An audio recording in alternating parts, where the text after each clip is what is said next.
नमस्कार. मला ना आज जरा दुटप्पी लोकांबद्दल बोलायचं आहे. मी मान्य आहे की हे समाज म्हणजे सोशल मीडिया हे आम्हाला उतारवयात मिळालं आणि हल्ली वयस्कर लोक ह्याच्यावर जास्त असतात सोशल मीडियावर, असं तरुणाईचं मत असतं सोशल मीडियाने.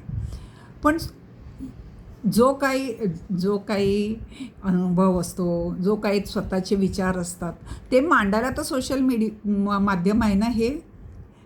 आणि मग त्यावेळेला तुमच्या विचाराशी साधर्म्य असलेलं, तुमच्या विचाराला न पटणारे विचार जर का समोरच्याने मांडले, तर त्या विचाराशी तुम्ही वाद करा ना. त्या विचाराबरोबर वाद करा. तो विचार किती चुकीचा आहे ते तुम्ही नीट मांडा ना. ते मांडायचं नाही. पण विचार सांगणारा कसा किती दिसायला, हे हे मी अक्षरशः भाऊ तोरसेकरांच्या बाबतीत पण बघते. भाऊ तोरसेकरांनी त्यांच्या ह्याच्यावर कॉमेंट बंद केलेल्या आहेत, पण जिथे भाऊ तोरसेकर असतात तिथे जाऊन लोक लिहितात, तो भडवा आहे, तो हे आहे, ते आहे. अरे त्या माणसाला नारद पत्रकार हे मिळालेलं आहे. तुमच्या शिव्याने त्यांचं काहीही होणार नाही. आणि त्यांना पण मग तुम्ही एकीकडे तर म्हणता, तरुणाई एकीकडे म्हणते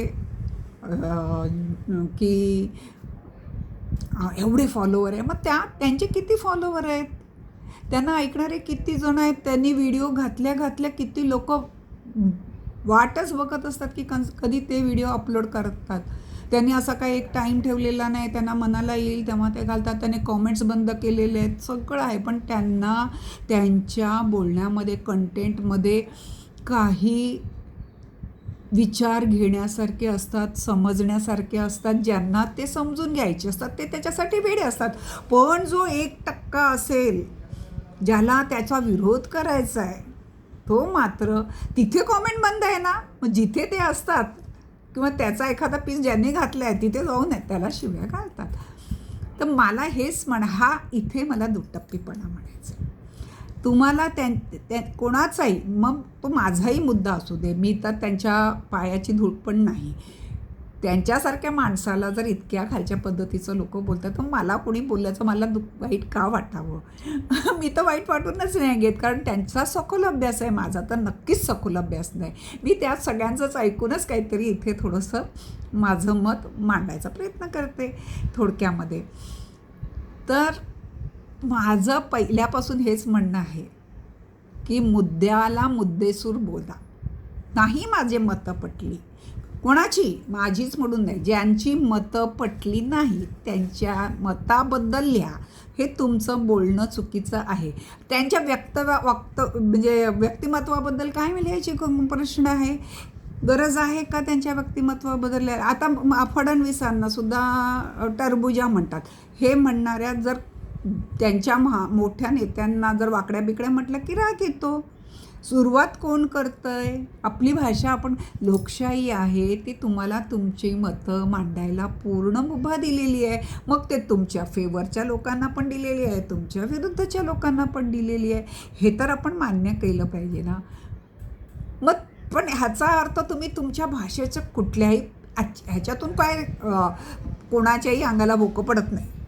मी तर ते अगदी मला वाटतं सगळ्या लोकांना माहिती आहे की आपल्याला कोणी शिव्या दिल्या तर अंगाला भोकं काय पडत नाही. आणि सोशल मीडियावर तर नाहीच नाही. आणि जेवढी लोक ऐकणारी असतात तेवढीच लोक कॉमेंट्स वाचणारी पण असतात. ते वाचणाऱ्याच्या बुद्धीची पण तेवढीच हे करणार ना. काय हा कॉमेंट लिहितोय, ह्याला काय अक्कल असेल त्याची तिथे हे वाचली जाते, त्याची बुद्धी तिथे वाचली जाते. बोलणाऱ्याला त्याचा काही जर चुकीचा मुद्दा असेल आणि चुकीचं बोललं असेल तर स्पष्टपणे त्या मुद्द्याबद्दल बोला, त्या चुकीबद्दल बोला, नाही त्यांच्या वयाबद्दल बोलणार. हे मी शेफाली वैद्यांच्या बाबतीत पण बघितलं आहे. शेफाली वैद्यांचा मुद्दा काय लिहिलेला आहे आणि तिच्याबद्दल त्यांनी लिहिलेल्या मुद्द्याबद्दल बोलता येत नाही, त्यांच्या मुद्द्याबद्दल वाद घालता येत नाही, तेवढी विद्वत्ता त्या माणसांकडे नसते. मग काय करायचं? मग त्या मुद्द्याचा वेगळा हे करायचा आणि त्या पर्सनल त्या बाईच्या खाजगी जीवनाबद्दल यायचं आणि एरवी मग संविधान म्हणून म्हणायचं. मला तर खूप मजा वाटते जी तरुणाई माय रूल माय बॉडी माय रूल म्हणते. मग ती तरुणाई एखाद्या दुसऱ्या व्यक्तिमत्वाला हर बॉडी किंवा हिज चॉईस का नाही म्हणत? त्यावेळेला स्वतःचे रूल तिथे का लावायला जाते? आता वय झाल्यावरही कोणाला आवडत असेल चांगलं राहणं नाही राहणं, कोणाला आवडत नसेल केस बांधणं नाही बांधणं, त्यांचं तिची बॉडी तिचे रूल. आणि इथे तर काय तुमच्या केस नाकात पण तोंडात पण येणार नाही की तुमच्या जेवणात पण येणार नाही आहे. मग त्याच्याबद्दल मुद्द्याला उत्तर नसतं ना. मग हे सगळे चाळे सुचतात. ज्यांना मुद्द्याला उत्तर नसतं त्यांना हे सगळे चाळे सुचतात आणि त्यांनाच मी दुटप्पी म्हणते. दुटप्पी पूर्णपणे. म्हणजे बघा म्हणजे एखादी सासू म्हणते, सून आंघोळीला निघाली की लगेच म्हणते हो घरातली कामं करायला नको ना, आता आंघोळीला गेली तासभर डुंबत बसेल म्हशीसारखी.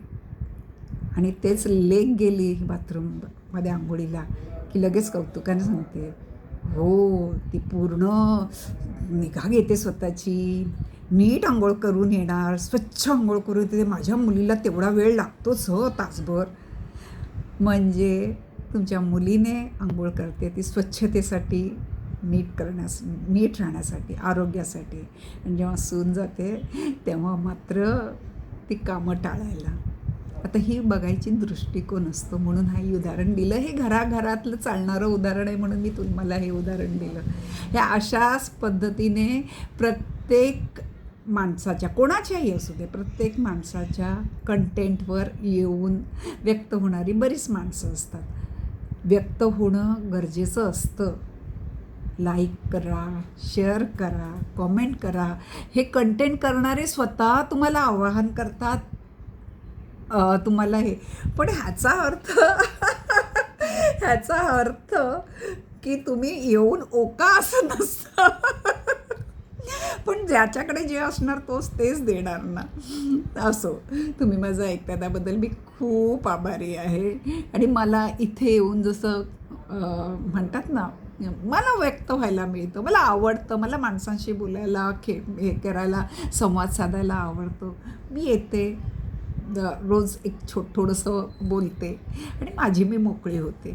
तुम्हालाही आवडत असेल तर खरंच अशा पद्धतीत लिहून मोकळे व्हा, बोलून मोकळे व्हा. पण मोकळे व्हा हे खरंच आज मानसिक गरज आहे असं मला वाटतं. तुम्हाला नाही सोशल मीडियावर व्हायचं आहे, तुम्हाला जर माणसं भेटत असतील त्यांच्याशी मोकळे व्हा, पण मोकळे व्हा. पण एक आहे, शब्दाची हे ठेवा. उद्या तेच शब्द जर आपल्याला पुन्हा परत आले ना बुमरँग होऊन, तर ते आपल्याला झेपायला व्हायला पाहिजे. तेवढंच करा. तुम्ही माझं ऐकता त्याबद्दल मी पुन्हा एकदा आभार मानत